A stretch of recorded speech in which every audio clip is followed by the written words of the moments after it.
Minsan, sa paglalakbay natin dito sa mundong ibabaw, abot tayo sa daan ng crossroads ng buhay natin na kinailangan nating mamili sa kung anong daan ang tahakin mo, to the left, to the right. Minsan, kapag nakapili ka na along the way, aatras ka or babalik sa daan na di mo napili. Tapos aatras ka na naman. Babalik ka na naman sa dati.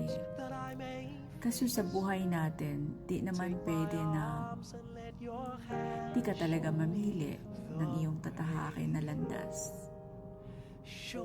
And there comes a time that you really have to make a choice in which way to live. And once nakapili ka, no turning back na yan. You have to be responsible with it, embrace with it, grow with it, and love it.